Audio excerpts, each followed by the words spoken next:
Seperti pujian ini mengatakan bahwa kami percaya ada mujizat dan kami percaya kuasa-Mu dahsyat atas setiap kehidupan kami. Oleh karena itu Tuhan, kami mau terus menyerukan, meninggikan nama-Mu.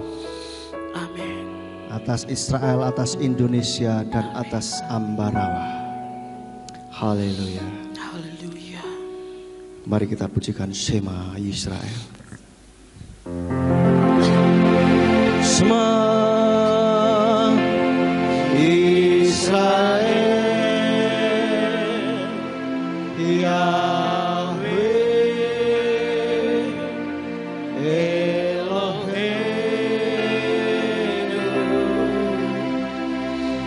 Yahweh Eka. Shema Indonesia, Shema Indonesia, Yahweh Eloheinu,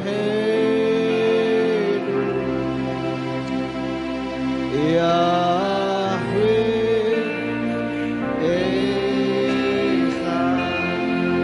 Shema Ambarawa, Shema Ambarawa, Yahweh Eloheinu, Yahweh Echad. Baruch Shem Kevod Makuto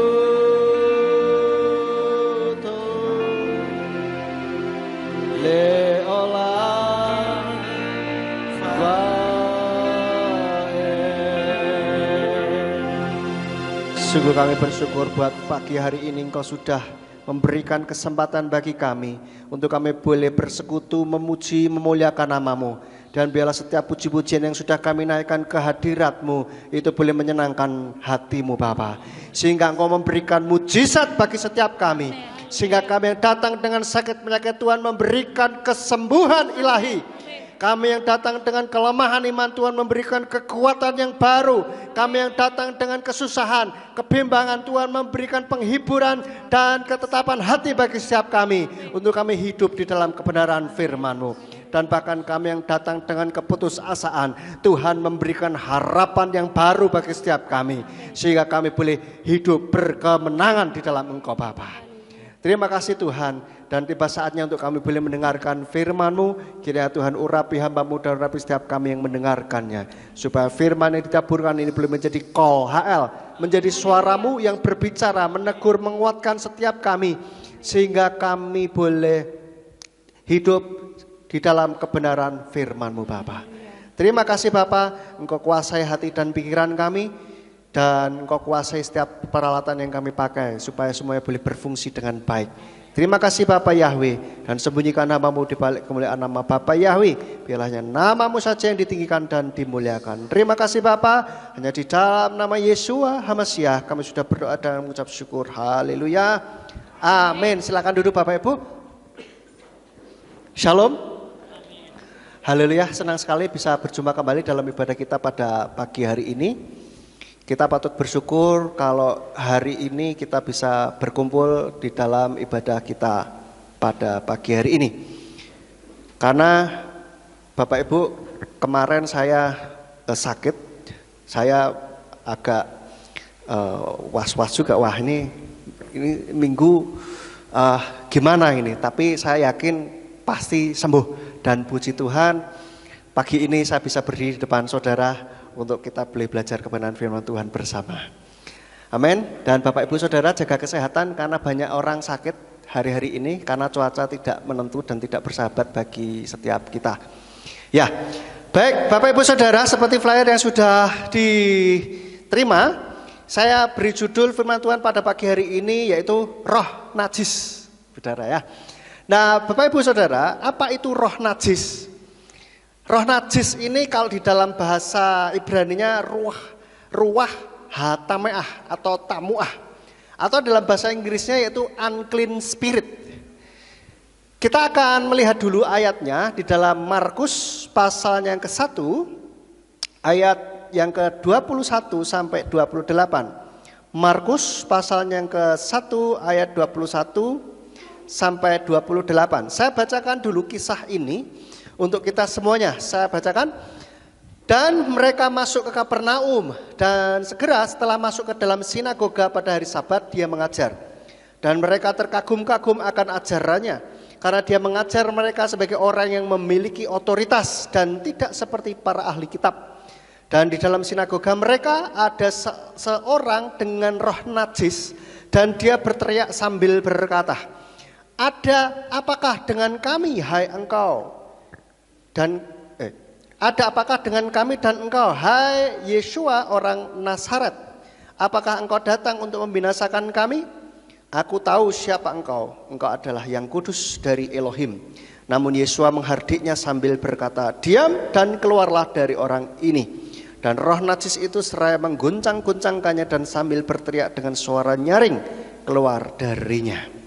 Dan mereka semua tercengang sehingga mereka memperbincangkannya di antara mereka sambil mengatakan, "Apakah ini? Ajaran baru apakah ini? Karena bahkan terhadap roh-roh najis dia memerintahkannya dengan otoritas dan mereka patuh kepadanya." Dan kemasyhurannya langsung menyebar ke seluruh wilayah sekitar Galilea.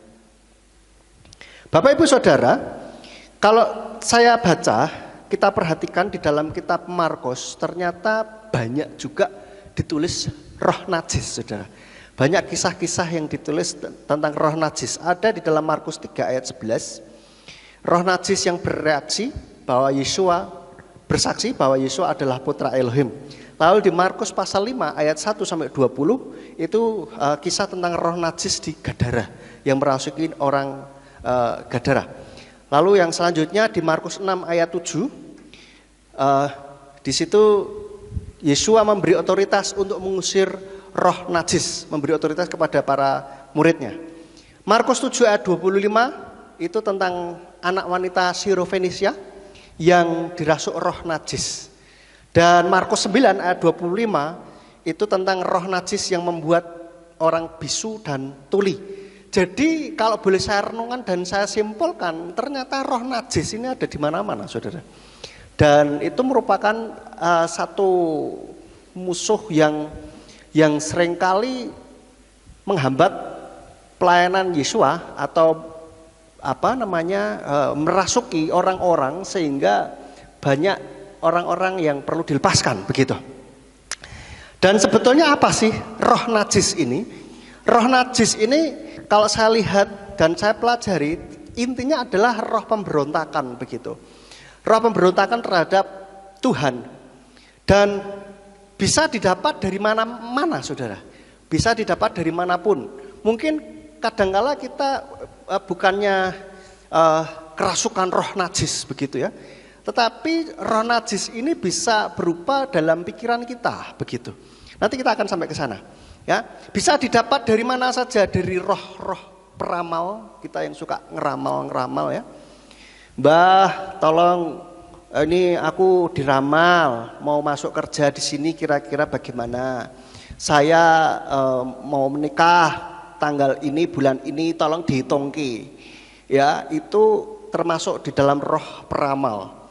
Lalu okultisme. Okultisme ini berkaitan dengan roh-roh jahat, persekutuan dengan roh-roh jahat begitu. Dan mungkin kerjasama ya kan, kayak model pesugihan atau klenik-klenik gitu kan. Harus mandi kembang 7 rupa, lalu harus sediakan ayam cemani yang hitam semuanya. Padahal mau hitam semuanya tinggal dicelupno cat beres, saudara. Tapi katanya itu tidak dihitung, harusnya dari lahir katanya. Lalu bisa pakai jimat-jimat ya. Jadi Bapak Ibu Saudara yang masih punya jimat, tolong segera dilepaskan. Dan ada hal-hal yang lain yang berkaitan dengan kuasa gelap, kepercayaan-kepercayaan yang mengandung roh-roh, itu harus saudara lepaskan. Karena kalau tidak mempengaruhi dalam kehidupan kita. Di dalam Ulangan 18 ayat 10 sampai 12 dikatakan, Ulangan 18 ayat 10 sampai 12, janganlah didapati di antaramu seseorang yang membuat anak laki-lakinya atau anak perempuannya melintas di atas api sebagai seorang peramal ramalan, seorang pelihat atau seorang penenung atau seorang penyihir atau seorang pengucap mantra atau seorang yang bertanya kepada arwah atau seorang ahli nujum atau seorang yang mencari petunjuk kepada yang mati. Sebab semua orang yang melakukan hal-hal ini adalah kekejian bagi Yahweh. Dan karena perbuatan keji inilah Yahweh Elohimmu menghalau bangsa-bangsa ini dari hadapanmu. Saudara, kenapa bangsa-bangsa lain dihalau oleh Bapa Yahweh melalui bangsa Israel? Karena mereka melakukan hal-hal ini, saudara. Dan kita jangan mengikuti apa yang dilakukan oleh mereka. Jangan diikuti, sudah jelas ayatnya. Lagi di dalam Imamat 19 ayat 31, Imamat 19 ayat 31 dikatakan, hendaklah kamu tidak berpaling kepada para perantara arwah dan kepada roh-roh peramal. Janganlah kamu mencari mereka sehingga menjadi najis olehnya. Akulah Yahweh Elohimmu. Di sini dikatakan jangan berpaling kepada perantara arwah dan kepada roh-roh peramal sehingga menjadi najis olehnya. Berarti kalau kita berhubungan dengan roh-roh model begitu, saudara, itu kita akan menjadi najis di hadapan Bapa Yahweh. Ya, jadi jangan pernah kontak dengan yang model-model begitu. Lagi di dalam 1 Samuel 15 ayat 23. 1 Samuel 15 ayat 23 dikatakan, sebab dosa ramalan adalah pemberontakan dan kejahatan serta penyembahan terafim adalah kedegilan. Sebab engkau telah menolak firman Yahweh, maka dia juga telah menolak engkau menjadi raja. Artinya kalau kita pakai ramalan-ramalan itu termasuk memberontak kepada Bapa Yahweh. Hitungannya begitu, saudara. Kaitannya di mana? Firman Tuhan yang ngomong. Kalau kita ikut kepada roh-roh begitu, kita ngeramal, hari apa, hari baik apalah, dihitung-hitung, itu ramalan termasuknya dihitung sebagai kita memberontak kepada Bapa Yahweh. Ya, penyembahan terafim ini adalah kayak patung dan juga kalau boleh zaman sekarang mungkin kayak jimat gitu ya. Jimat itu kata orang barang siji sing dirumat. Barang satu yang dirawat baik-baik begitu. Nah, seharusnya bukan barang yang dirawat dengan baik, tetapi harusnya hati kita yang dirawat dengan baik. Karena firman Tuhan katakan, jagalah hatimu dengan segala kewaspadaan. Itu yang harusnya jimat kita, saudara. Bukan barang-barang lalu dimandiin pakai kembang 7 rupa setiap malam 1 suro atau apalah begitu ya, yang harus disajeni whatever. Itu termasuk dosa di hadapan Bapak Yahweh. Oleh karena itu jangan bermain-main dengan okultisme, dengan roh najis, saudara. Karena mereka semua itu minta tumbal, tidak pernah ada makan siang gratis dari setan. Mereka kalau ngasih gak gratis. Mungkin di dalam hidup saudara gratis, tetapi nanti yang bayar anakmu, istrimu, suamimu, atau yang lain. Itu yang ngeri, saudara.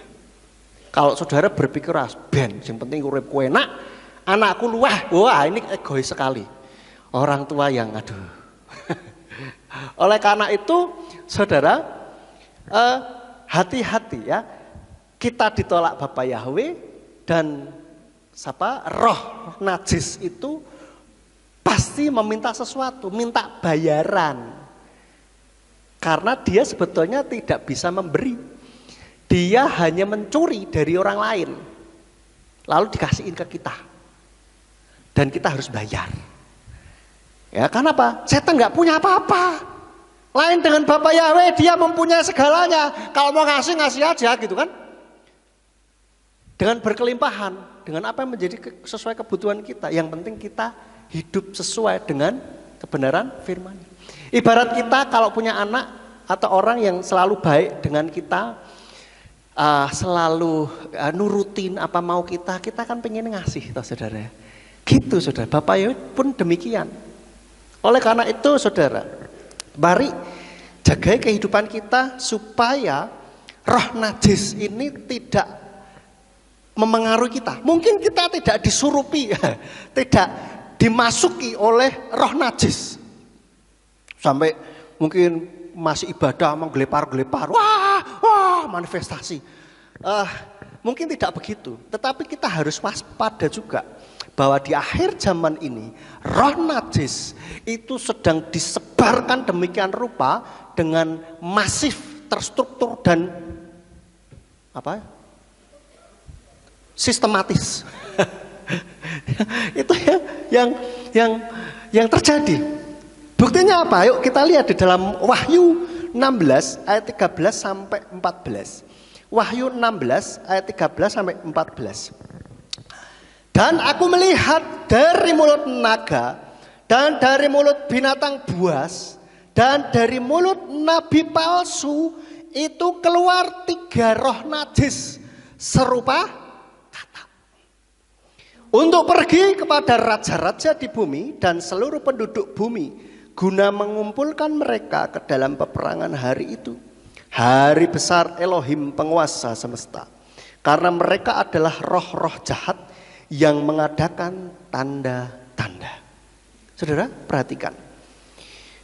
Dari mulut naga, lalu mulut binatang buas, dan mulut nabi palsu, keluarnya roh najis, serupa kata. Nah, kita cek, kita kupas satu-satu. Kenapa kata? Di Mesir itu ada Dewi Heket, kepala, saudara kalau ingat khotbah Bapak Gembala tentang dewa-dewa Mesir, itu ada Dewi Heket, itu dewa dengan kepala kata, saudara. Dan ini dianggap suci oleh mereka waktu itu. Kenapa? Karena bisa hidup di 2 alam. Kata itu bisa hidup di air, bisa hidup di darat. Dan kalau berkembang biak cepat sekali, saudara.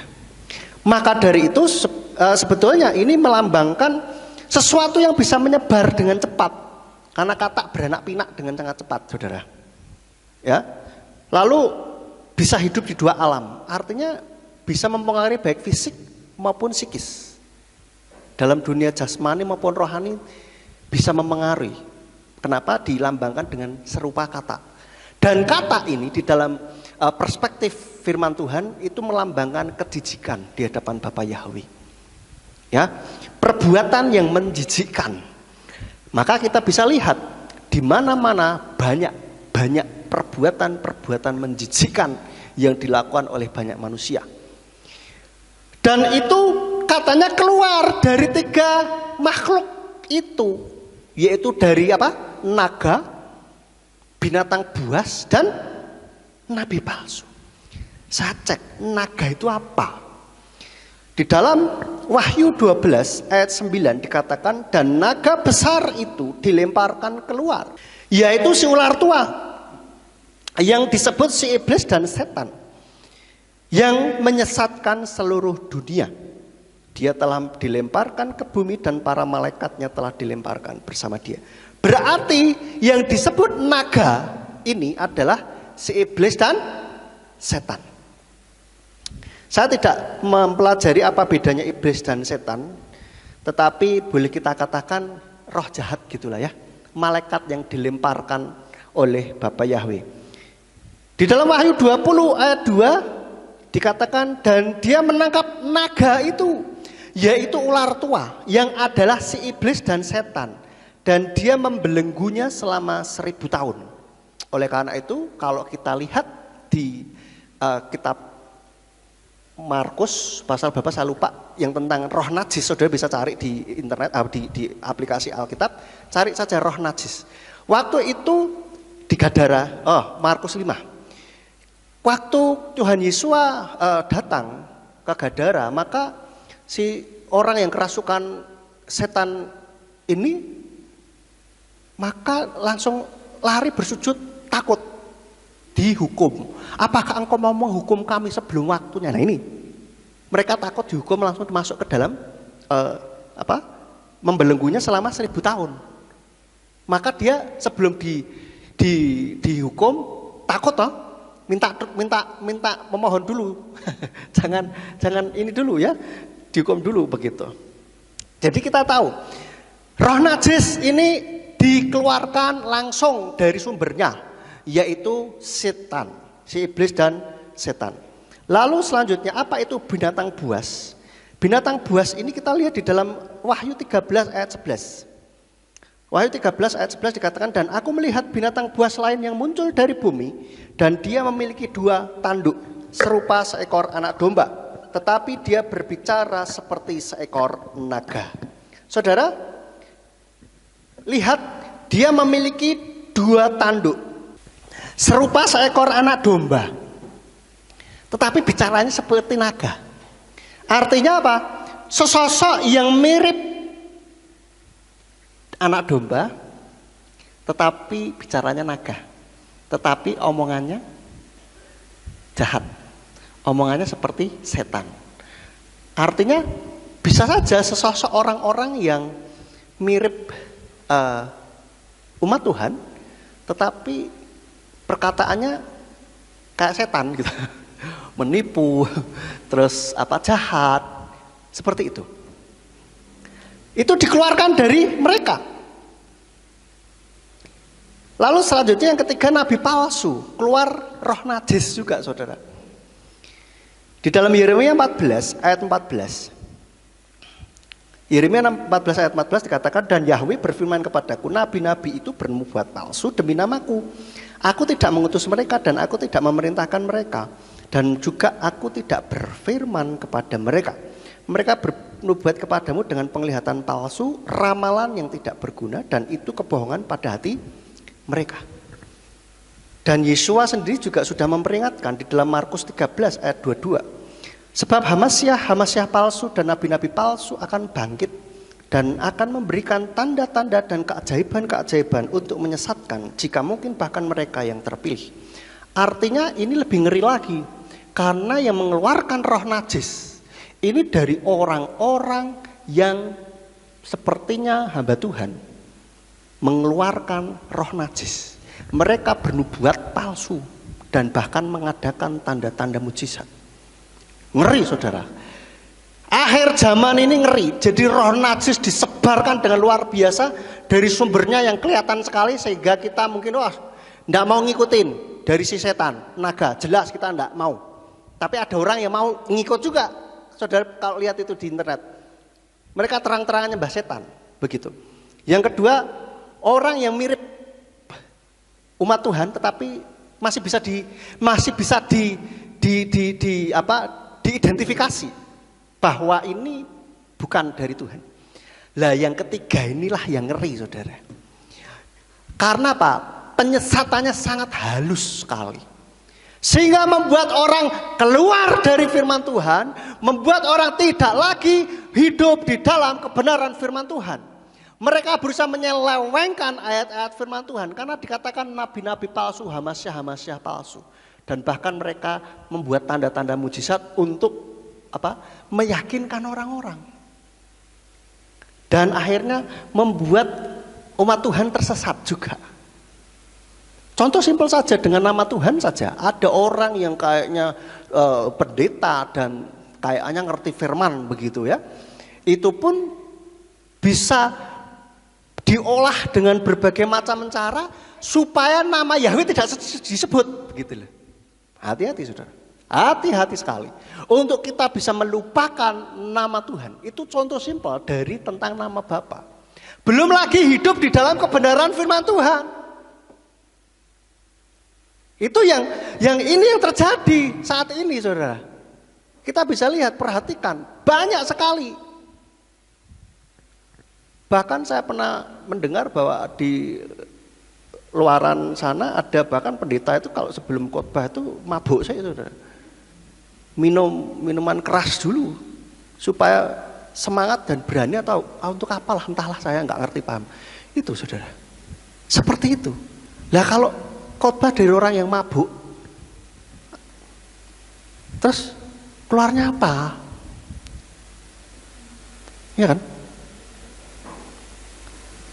Lalu dengan orang-orang yang berbuat kehidupannya tidak benar di hadapan Tuhan, lalu memberikan firman Tuhan, menyebarkan firman Tuhan, terus bagaimana gitu? Maka firman Yesus sudah memperingatkan, perhatikan ajarannya, jangan ikuti perbuatannya. Maka kalau kita mendengarkan firman Tuhan dimanapun termasuk saya yang ngomong, saudara cek apakah ini membawa saya hidup benar di hadapan Tuhan atau tidak, sesuai kebenaran firman Tuhan atau tidak. Kalau tidak, jangan diikuti. Karena sekarang banyak firman Tuhan di internet sana, gitu. Saudara bisa akses, kami juga nggak bisa melarang, gitu. Itu hak saudara, iya kan? Dengerin khotbah dari pendeta anu boleh silahkan, tetapi ingat pesan kami adalah cek isi firmannya itu sesuai dengan firman Tuhan atau tidak. Kesimpulannya itu loh, kadang-kadang tetap pakai ayat sih, tapi tafsiran dan kesimpulannya itu sesuai enggak gitu. Kadang-kadang diputar-putar, terus ketika kita kembalikan lagi, lah kok gak waduh. Hati-hati.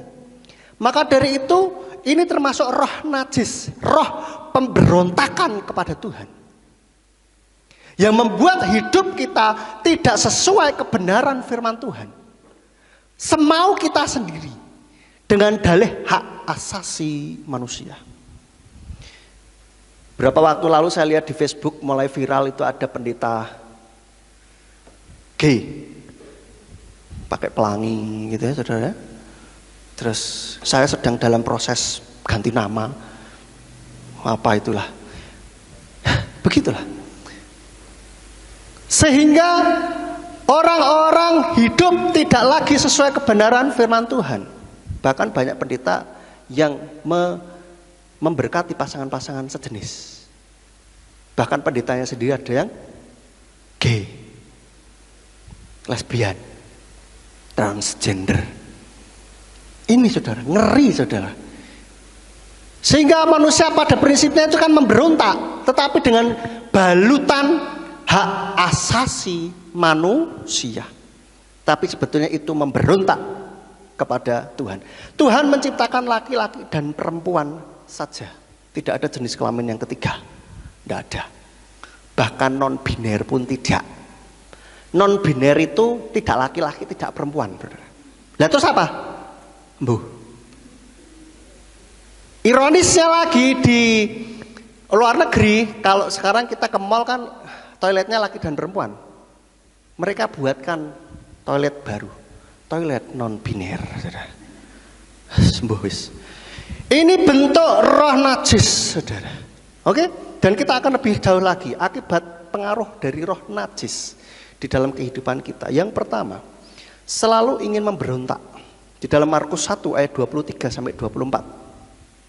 Markus 1, 23, 24. Dan di dalam sinagoga mereka ada seseorang dengan roh najis dan dia berteriak sambil berkata, "Ada apakah dengan kami dan engkau, hai Yeshua orang Nazaret? Apakah engkau datang untuk membinasakan kami? Aku tahu siapa engkau adalah yang kudus dari Elohim." Nah ini dia juga datang teriak, ya kan? Langsung nantangin. Ada apa? Antara engkau dan kami dan engkau, apakah mau membinasakan kami? Ya takut juga dia sebetulnya kan. Nantang saudara. Dan ini terjadi di sinagoga zaman now. Kalau kita Kristen berarti di gereja saudara. Jangan dipikir gereja itu bebas setan saudara. Setan itu ada di mana-mana. Ini artinya apa? Keinginan mungkin orang itu ke gereja, datang ke gereja terus, datang ibadah terus rajin, tetapi keinginannya selalu memberontak kepada Tuhan. Ketika firman Tuhan disampaikan, "Lho sak serku toh, suka-suka saya kan, kok ngatur-ngatur, lah kowe iki sapa? Lah emang kamu itu siapa? Emang kalau aku begini merugikan kamu?" Ini bentuk pemberontakan terhadap Tuhan, saudara. Kenapa? Karena firman Tuhan disampaikan supaya hidup benar, sesuai kebenaran firman Tuhan. Nantang. Emangnya kenapa? Urusanmu apa? Dalam hati tok, saudara, rak wani ngomong. Saya nggak ngomong di sini saya yakin baik-baik semua bersedia untuk tunduk dan taat kepada firman Bapa Yahweh. Amin. Termasuk yang selalu ngikutin di YouTube dan radio. Kalau ada ya mohon maaf, ya harus bertobat dimanapun. Ya. Oleh karena itu saudara, pengaruh roh najis ini masif, terstruktur, sistematis dan masif. Padahal firman Tuhan katakan, Tuhan lebih suka dengan ketaatan. Di dalam 1 Samuel 15 ayat 22, dan Samuel berkata, "Apakah Yahweh senang dengan persembahan-persembahan bakaran dan korban-korban persembahan? Sama seperti menaati suara Yahweh, ketahuilah, menaati lebih baik daripada mempersembahkan korban, mendengarkan lebih baik daripada lemak domba-domba jantan." Tuhan lebih suka kita taat kepada firman Tuhan daripada kita. Tapi kan aku mau nyumbang gereja banyak, aku mau pelayanan banyak. Tetapi kalau saudara tidak taat, Tuhan tidak senang, saudara. Tuhan lebih senang kalau kita ini hidup taat kepada firman Tuhan daripada apa yang kita lakukan. Baik pemberian maupun pelayanan kita. Oleh karena itu saya selalu dorong kepada kita semua, khususnya para pelayan mimbar juga, harus hidup benar di hadapan Tuhan. Jangan ketika pelayanan, kayak malaikat suci, haleluya. Tapi di luaran sana perbuatannya tidak taat akan kebenaran firman Tuhan. Wah, ngeri saudara. Ini artinya roh najis ada di dalam kehidupanmu. Bertobat kalau masih ada yang seperti itu. Bertobat. Jangan diulangi lagi. Mungkin kami tidak tahu. Bapak Gembala, Wakil Gembala, Ketua MK nggak ada yang tahu kehidupanmu bagaimana di luaran sana. Tetapi Tuhan selalu tahu. Dan itu pasti akan terbongkar dengan sendirinya. Kalau tidak cepat-cepat bertobat, tangan Tuhan akan turun atasmu. Oleh karena itu cepat sekarang bertobat, jangan tunggu nanti. Nanti habis ibadah selesai, siapa yang tahu kalau saudara masih hidup sampai ibadah selesai? Gak ada yang tahu. Maka dari itu sekarang jangan tunggu lama-lama lagi. Lalu yang kedua, akibat dari roh najis itu adalah membuat bisu dan tuli, baik secara fisik maupun secara rohani, saudara. Di dalam Markus 9 ayat 25 sampai 26 dikatakan, dan ketika melihat bahwa kerumunan orang yang dengan cepat berkumpul, Yesua menghardik roh najis itu dengan mengatakan kepadanya, "Roh bisu dan tuli, aku memerintahkan kepadamu, keluarlah darinya dan jangan masuk lagi kepadanya." Dan sambil berteriak mengguncang-guncangkannya berkali-kali, dan roh najis itu keluar dan anak itu menjadi seperti orang mati, sehingga banyak orang mengatakan bahwa dia sudah meninggal. Luar biasa saudara. Bisu dan tuli. Tetapi begitu Yesus ngomong, keluar. Berarti roh yang ada di dalam membuat tuli, membuat bisu. Demikian pula secara rohani, roh najis ini ya disebarkan serupa kata. Yang ingat kata ini bisa hidup di dua alam, artinya bisa menyerang baik alam fisik maupun rohani. Nah, yang ngeri di dalam rohani membuat kita bisu dan tuli. Bisu tidak berani menyatakan kebenaran, tidak berani menyatakan nama Bapa, tidak berani, tidak bisa berdoa juga termasuknya. Dan bahkan tuli ketika firman Tuhan disampaikan orang krungu, tidak dengar. Kenapa? Dibuat oleh roh najis. Itu tuli, saudara, nggak dengar. Supaya apa? Firman Tuhan tidak masuk ke dalam hati kita dan mengubahkan kehidupan kita. HP-an tok ae. Sehingga saya melihat ada anak-anak muda dulu ya di gereja, suatu gereja, ketika firman Tuhan disampaikan menunduk terus, bukan menunduk manggut-manggut, tetapi menunduk HP-an. Sehingga ketika ada suatu permasalahan, keluar dari gereja itu dan ke gereja yang tidak lagi menyembah Bapa Yahweh. Artinya apa? Pengajaran tentang nama Bapa Yahweh tidak masuk ke dalam hati mereka. Tuli, saudara. Kenapa? Roh najis. Roh najis membuat tuli pendengaran kita, tidak mendengarkan akan kebenaran firman Tuhan. Ini yang membahayakan sekali, saudara. Oleh karena itu cek, jangan sampai roh najis ada di dalam kehidupan kita. Dan yang ketiga, membuat sakit jiwa dan melukai diri sendiri. Secara rohani juga melukai diri sendiri. Markus 5 ayat 2-5. Dan setelah dia keluar dari perahu, seorang dengan roh najis dengan segera menemui dia dari pekuburan. Seseorang yang mempunyai tempat tinggal di pekuburan dan tidak seorang pun sanggup mengikatnya, bahkan dengan rantai sekalipun. Sebab dia sering diikat dengan belenggu dan rantai. Dan rantai-rantai itu diputuskan olehnya dan belenggu-belenggu itu dihancurkan. Dan tidak seorang pun mampu untuk menaklukkannya. Dan sepanjang siang dan malam dia berada di bukit-bukit dan di kuburan. Sambil berteriak-teriak dan melukai dirinya sendiri dengan batu. Lagi di dalam Lukas 6 ayat 18. Juga mereka yang disiksa oleh roh-roh najis. Dan mereka pun disembuhkan. Jadi roh najis ini menyiksa diri kita, saudara. Menyiksa manusia. Mungkin secara fisik kita tidak melukai diri kita, tetapi secara roh kita melukai diri kita. Yaitu apa? Dengan kita membuat sakit hati, gak selesai-selesai, kan? Dengan membuat apa? Kita terngiang-ngiang omongan orang. Orang itu ngomongnya cuma sekali, tetapi kita yang mengulang terus, diulang terus. Begitu, saudara. Itu kita menyakiti diri kita sendiri, saudara. Kita menyakiti diri kita sendiri. Orang menyakitinya cuma sekali, tapi kita terus mengulang lagi, diulang lagi. Dan kita membiarkan diri kita tersakiti terus, playing victim, ya kan? Bertindak berlagak sebagai korban.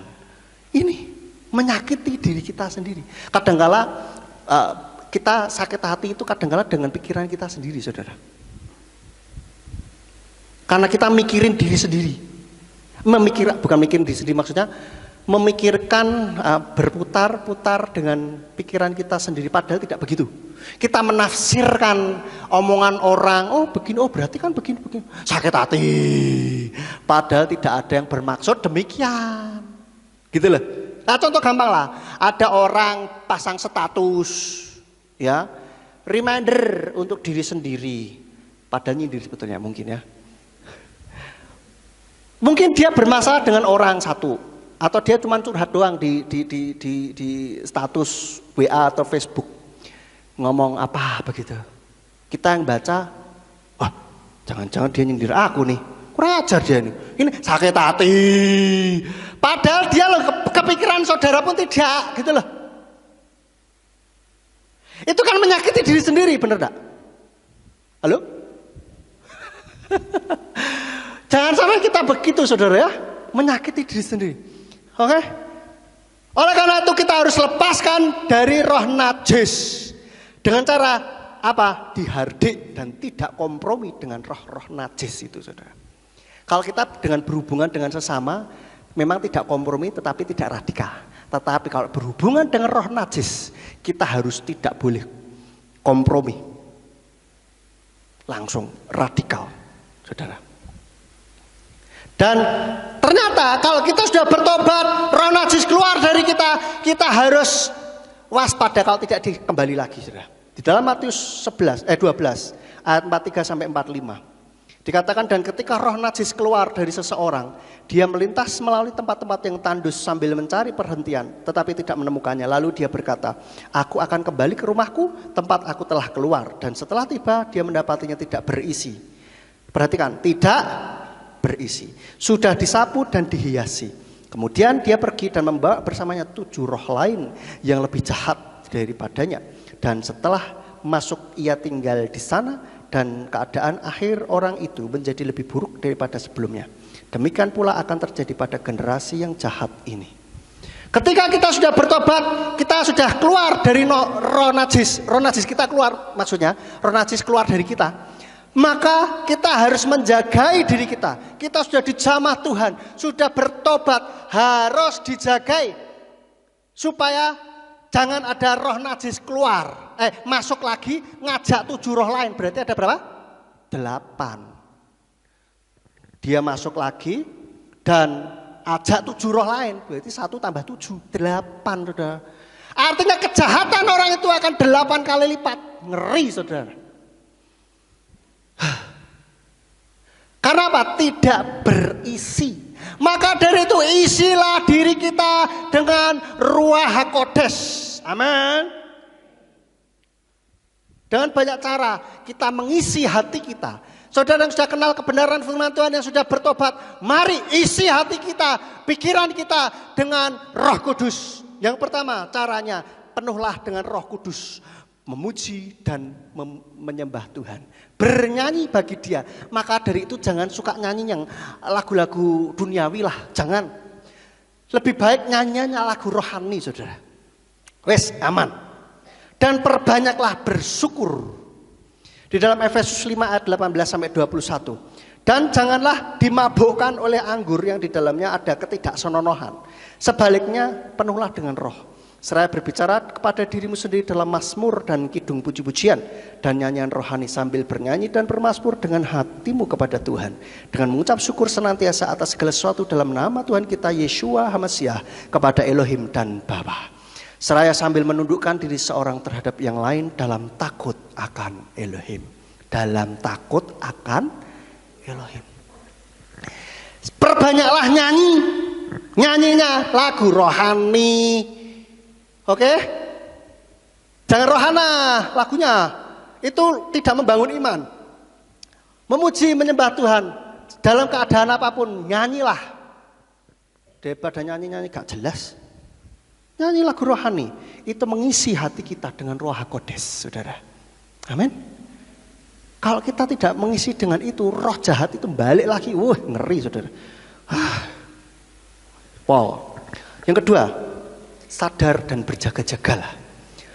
Sadar dan berjaga-jagalah. Artinya apa? Eling lan waspada, saudara. Harus eling.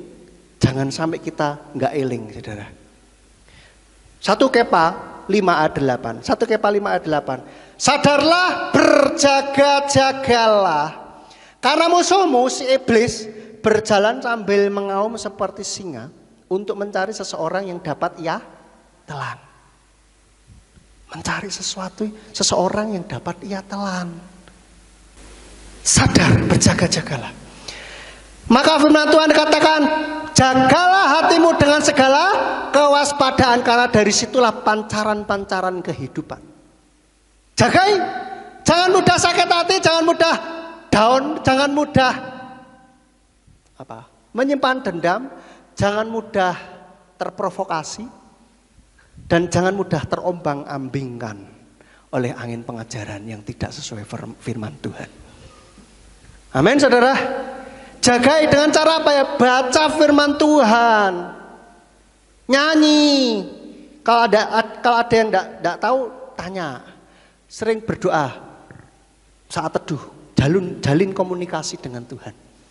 Tuhan kita hidup kok, ajak komunikasi, jangan dinggurke wae. Kalau kita sudah satu lagi, ajak masuklah Yesua dalam hatimu. Jangan sebagai tamu,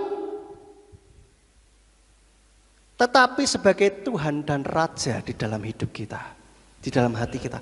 Kalau ibarat ada ilustrasi yang Bapak Gembala sudah pernah sampaikan, ada gambar-gambar Yesua mengetuk di pintu. Itu mengetuk pintu hati kita. Kita persilahkan masuk. Boleh, yes. Tetapi jangan dijadikan sebagai tamu. Kenapa? Kalau dijadikan tamu, saudara, tamu itu tidak berkuasa atas apa yang ada di dalam ruangan itu.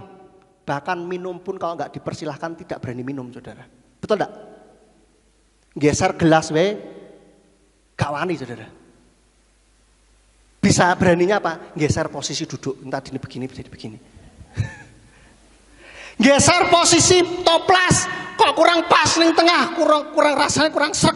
Gak berani, saudara, itu tamu. Betul enggak? Saudara berani bertamu?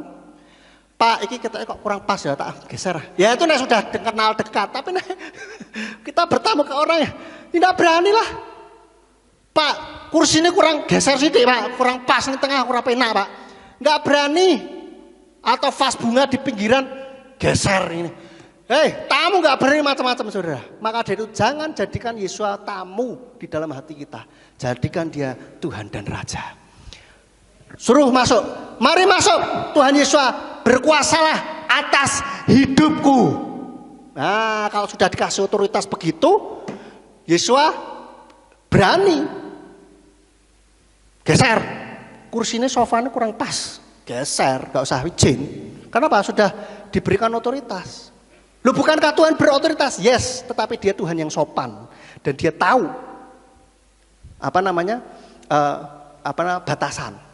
Yesus bisa masuk enggak langsung kling masuk dalam hati, bisa enggak? Bisa. Kenapa dia harus ketok pintu? Sopan, saudara. Dia enggak merasuki. Nek setan enggak sopan, toto merasuki.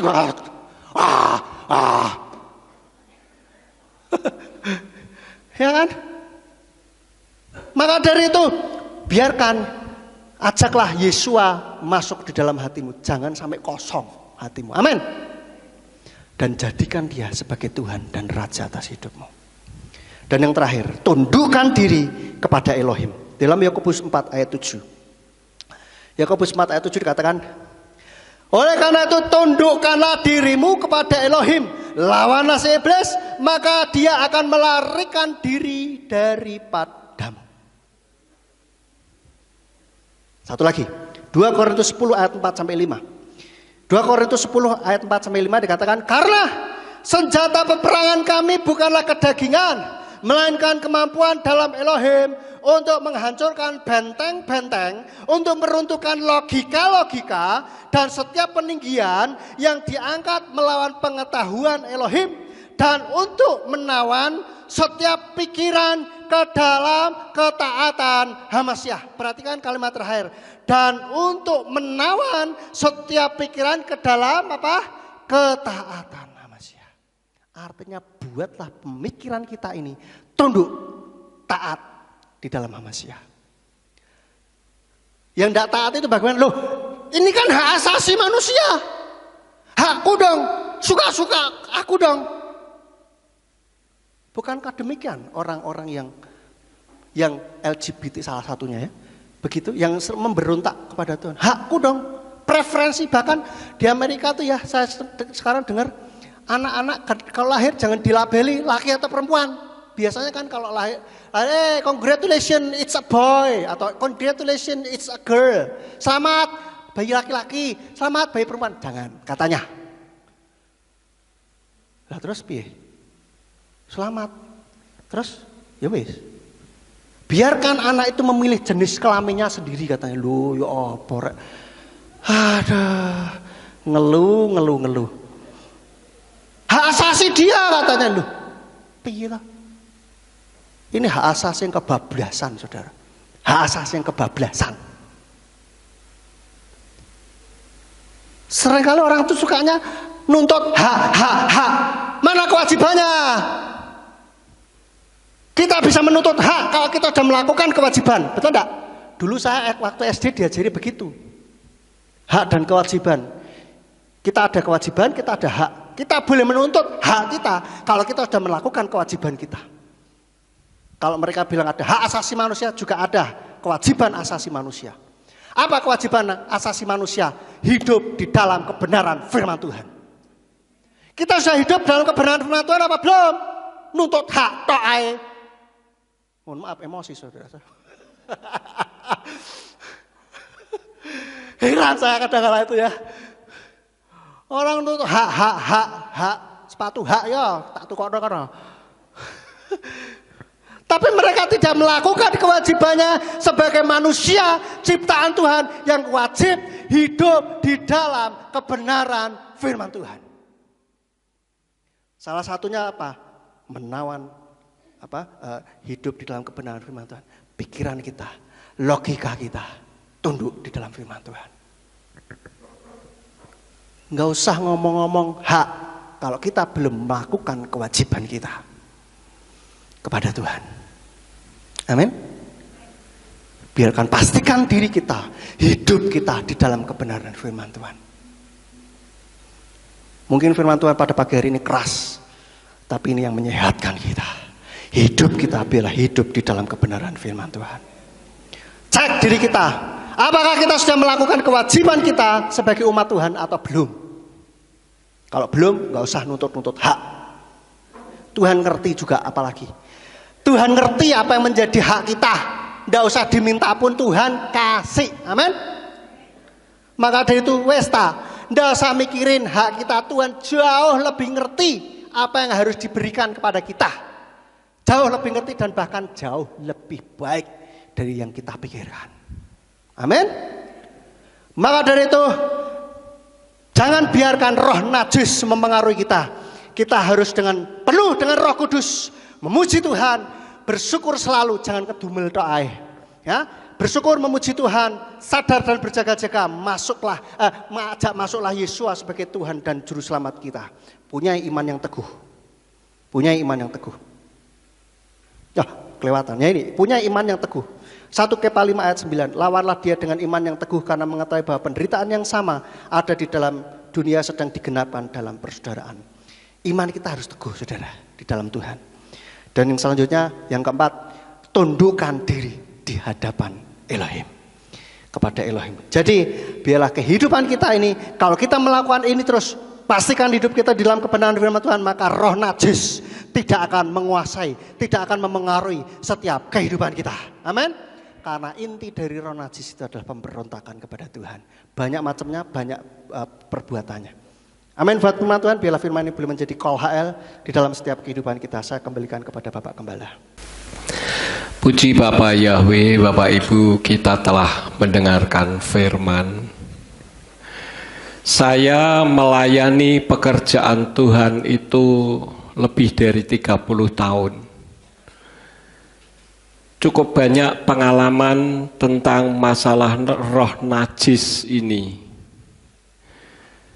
Saya berikan satu ciri-cirinya. Roh najis itu selalu menjauhkan diri kita agar kita tidak beribadah, tidak berdoa, dan tidak punya keinginan untuk melayani Elohim. Karena setan memang tidak suka orang dekat dengan Tuhan. Itu memang cara kerja setan. Tadi disinggung tentang jimat barang siji sing dirumat.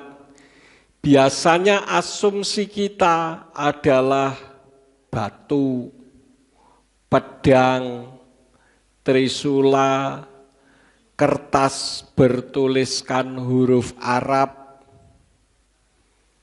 benda-benda tertentu. Seperti saya pernah diberi oleh seseorang untuk menjauhkan dari jimatnya. Setelah saya buka, ternyata di dalamnya adalah biji salak. Saudara-saudara, biji salak dijadikan jimat, ya. Tetapi jangan saudara salah, saudara pikir itu semua merupakan jimat. Tidak, jimat juga bisa yang berupa anak, cucu, dan keluarga kita. Jangan sampai ada yang memberhala, karena kalau tidak Tuhan izinkan setan menyerang di situ. Saya pernah ceritakan ada sepasang suami istri dari Indonesia merantau ke Amerika. Mereka punya 2 anak laki-laki, kakak adik, kakaknya nakal luar biasa dan ikut geng. Kemudian sekali waktu ada perang geng, adiknya ikut nonton, ketika terjadi tembak-tembakan, si adik di dalam mobil ketakutan karena mobilnya ditembak, kacanya pecah, dia buka pintu lari keluar, kemudian ditembak kena di bagian belakang, langsung meninggal. Tapi karena mamahnya ini sangat memberhalakan anaknya yang kedua, karena kebetulan anak yang kedua itu anaknya baik, hormat sama orang tua, sayang sama orang tua, lucu, sampai-sampai untuk ke gereja pun dilarang oleh mamahnya, takut kalau bermasalah dengan temannya.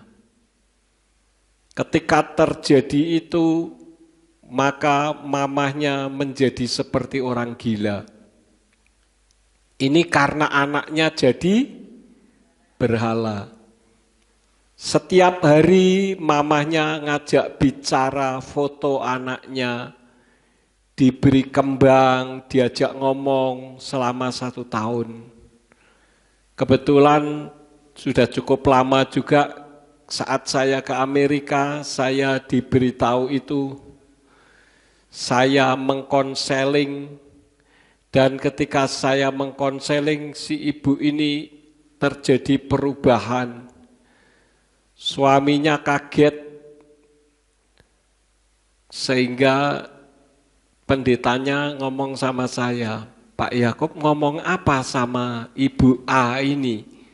Kok sampai suaminya ngomong sama saya, Pak Yakub ngomong apa ya? Saya terangkan, dan saya bersyukur si ibu itu sudah bisa hidup dalam kehidupan yang normal kembali. Jadi yang dijadikan berhala jangan sampai benda-benda tertentu maupun keluarga kita. Kemarin saya mendapat WA dari salah seorang teman yang isinya berisi video toko dukun di Surabaya. Mungkin ada yang saudara dapat, ada yang dapat enggak? Toko dukun. Jadi di Surabaya itu ada toko dukun.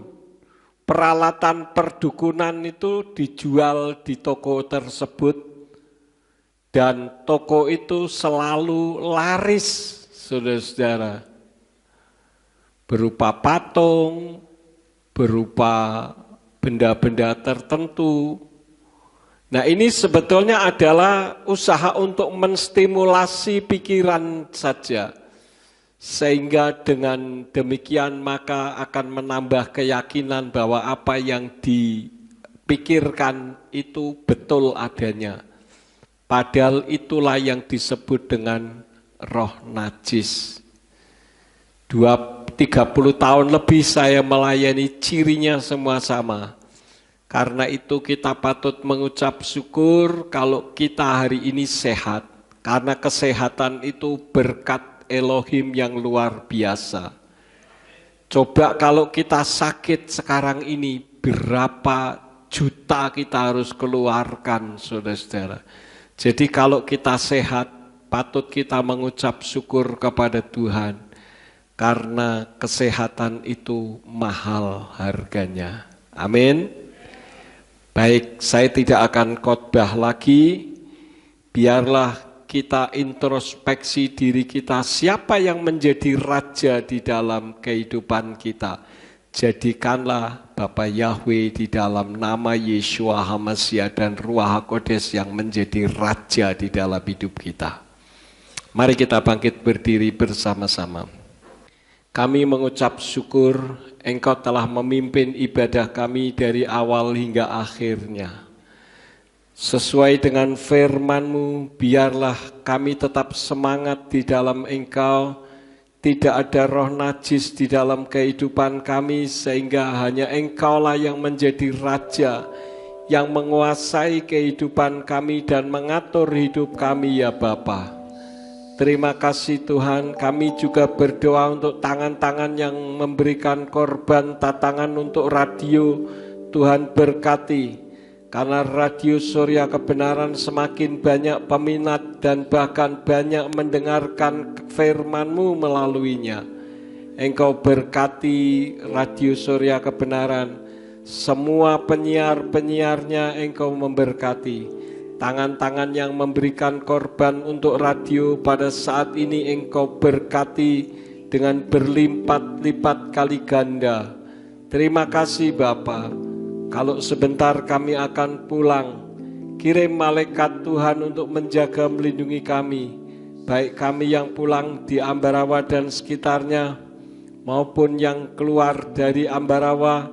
Engkau mengirim malaikat untuk menjaga melindungi, tibakan di rumah masing-masing dengan selamat. Jauhkan dari mara bahaya, kecelakaan maupun kerusakan kendaraan. Semua yang sudah ambil bagian di dalam pelayanan pada pagi hari ini, Engkau juga pakai semakin hari semakin heran. Terima kasih Bapa. Sekarang berkatilah kami karena kami siap menerima berkat daripada-Mu. Mari kita angkat kedua belah tangan kita untuk menerima berkat Yahweh. Yefarka Yahweh weyes mereka. Yahweh memberkati engkau dan memelihara engkau. Yaer Yahweh pana oleh kawikuneka. Yahweh menyinari engkau dengan wajahnya dan memberi engkau anugerah. Yisa Yahweh pana oleh kawiyashem leka shalom. Yahweh menghadapkan wajahnya kepadamu dan memberi engkau damai sejahtera. Diberkatilah engkau di kota dan diberkatilah engkau di ladang. Diberkatilah buah kandunganmu, hasil bumimu dan hasil ternakmu, yakni anak lembu sapimu dan kandungan kambing dombamu. Diberkatilah bakulmu dan tempat adonanmu. Diberkatilah engkau pada waktu masuk dan diberkatilah engkau pada waktu keluar. Sekarang pulanglah dan terimalah berkat. Kasih Bapa Yahweh Sang Pencipta, kasih karunia Adonai Yeshua HaMashiach Sang Pembeli Jiwa, dan Ruach HaKodes menyertai saudara sekalian sampai Maranatha. Adonai Yeshua HaMashiach datang kembali untuk yang kedua kali dan mengangkat kita semua. Haleluya.